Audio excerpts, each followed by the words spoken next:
আমার লাস্ট ভিডিওটা যেখানে শেষ হয়েছিল তার ঠিক পর থেকেই শুরু করছি। আমরা আস্তে আস্তে রেডি হয়ে মায়ের মন্দিরের উদ্দেশ্যে রওনা দিচ্ছি। দেখতেই পাচ্ছ হোটেলে আস্তে আস্তে নামছি, তখন কিন্তু বেশ রাত্রির আর খুব এক্সাইটেড লাগছিল। আমরা এখন টোটোর জন্য দাঁড়িয়ে আছি, কিন্তু টোটো পাচ্ছি না। আর একটা টোটো আসছে, আমরা টোটো পেয়ে গেছি, আমরা টোটো উঠে গেছি। আমরা টোটো পেয়ে গেছি, উঠে গেছি। বড়মার নাম করে এবার যাওয়া। 1টা থেকে 4টে।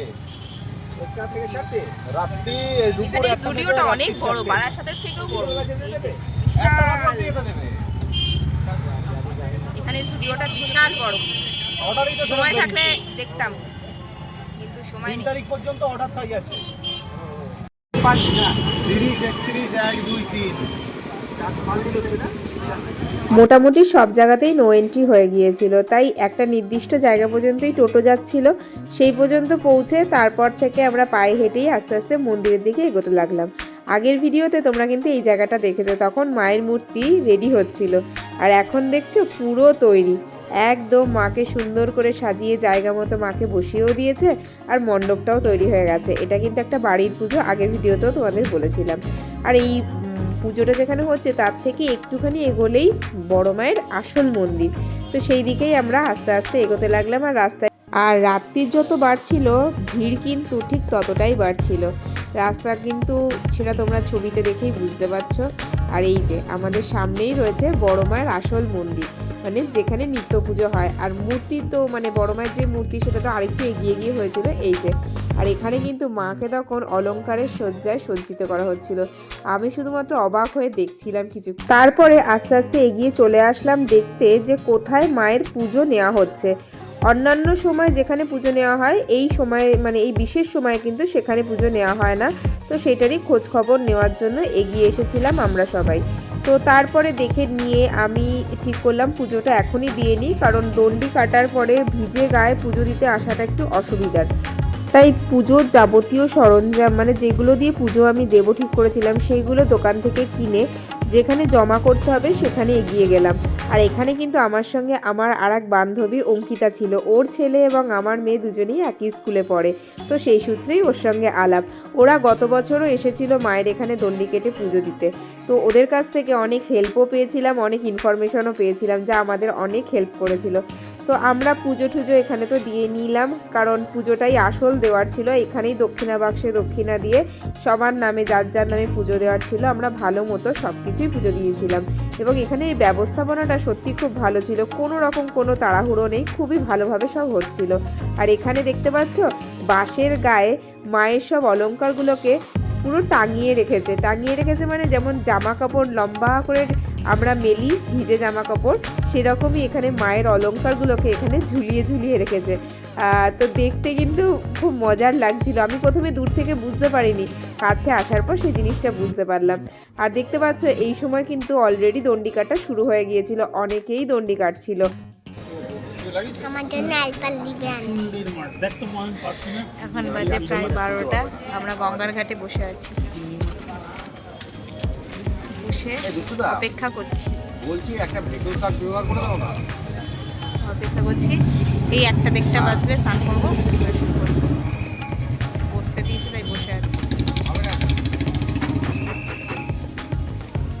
এই যে এখন কার্পেট বেছানো হচ্ছে, কার্পেট বেছাচ্ছে এখন।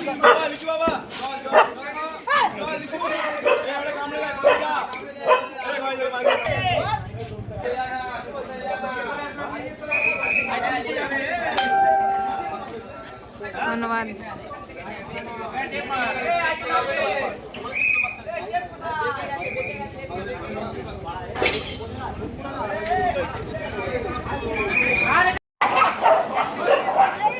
কার্পেট পাতা শুরু হয়ে গেছে, আর এখানে কুকুরের ঝামেলা হচ্ছে, এই প্রস্তুতি চলছে। আর ওইখানে দারুণ হাওয়া দিচ্ছে, মা কাউকে কষ্ট দিচ্ছে না, একদম নিশ্চিন্তে করতে পারবো, মনের জোর আছে, তাই না বাবা? জয় বড় মা। ও পেখমের মুখে লজেন্স, তাই ঠিক করে বলতে পারছি। জয় বড় মা। আমরা এখন ওয়েট করছি। ওর এক স্কুলের ফ্রেন্ডও এসছে, ওরাও দণ্ডি কাটবে আমাদের সঙ্গে একসঙ্গে। তো ওরা আসুক, ওদের অলরেডি ওদের সঙ্গে আমার দেখা হয়েছে, আমরা একসঙ্গে পুজো টুজো দিয়েছি। অদ্রি যেখানে এসো, অদ্রি যেখানে আসো, আদিত্রির পাশে বসো, এসো ফটো তুলে দিই তোমাদের দুজনের। বসো। কি হলো? ককরোচ। এরপর দাদা আমাদেরকে জোর করে দাদাদের বাড়িতে নিয়ে যায়। আমরা ওখানে বেশ কিছুক্ষণ সবাই মিলে গল্প গুজব করে একটু ফ্রেশ হয়ে তারপরে আবার আসি মন্দির চত্বরে। আর এটাই হলো সেই দাদাদের বাড়ি। আমরা ছাদে বসে সবাই আড্ডা মারছিলাম একটুখানি, আর এই মন্দিরের নানা রকম কথা শুনছিলাম দাদার কাছ থেকে।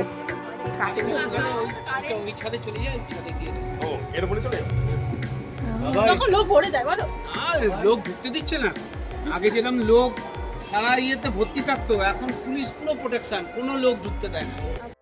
দেখতে দেখতে আসল সময় এসে উপস্থিত হলো। আমরা সবাই মিলে, মানে আমি, অঙ্কিতা এবং অঙ্কিতার পরিবার সবাই মিলে চলে গেলাম গঙ্গা স্নানে। দেখতেই পাচ্ছ গঙ্গা থেকে স্নান করে উঠে এখান থেকেই দণ্ডি কাটাটা শুরু হলো, এবং আমি আর অঙ্কিতাও স্নান করে চলে আসলাম। ইভেন অঙ্কিতার হাজব্যান্ড মানে দাদাও আমাদের সঙ্গে দণ্ডি কেটেছিল। এই যে আমরা এখান থেকে দণ্ডি কাটা শুরু করেছিলাম, আর যে কার্পেটটা সেটা আরেকটু ওপর থেকে ছিল। গঙ্গার ঘাটে কোনো কার্পেট ছিল না, কারণ এখানে যেহেতু জল, কার্পেটটা পুরো ভিজে যাবে বলেই হয়তো এখানে কিছু ওরা পাতেনি। তো যাই হোক, মায়ের নাম নিয়ে শুরু তো করলাম, খুব ভালো লাগছিল, আর একটা আলাদাই এনার্জি, পজিটিভিটি কাজ করছিল। আমি জীবনে প্রথমবারই কিন্তু এটা করছি, কিন্তু তাই জন্য যে আমার মধ্যে কোনো ভয় বা কিছুই কাজ করছিল না, বরং অনেক আনন্দ হচ্ছিল, আর মনে যেন একটা আলাদাই শক্তি কাজ করছিল। আর সবাই বড় মায়ের নাম জপ করছিল এবং সবাই ধ্বনি দিচ্ছিল, তার জন্য একটা আলাদা পজিটিভ ভাইবসও এখানে কাজ করছিল। এইভাবেই আমরা একে একে এগিয়ে চললাম, এবং আমার সঙ্গে কিন্তু প্রচুর মানুষ দণ্ডি কাটছিল, এবং আমার পিছনে কিন্তু অনেক বড় লাইন ছিল, ঠিক তেমন সামনেও অনেক বড় লাইন ছিল। তাই কোনো তাড়াহুড়ো না করে আমরা ধীরে সুস্থেই দণ্ডি কাটছিলাম।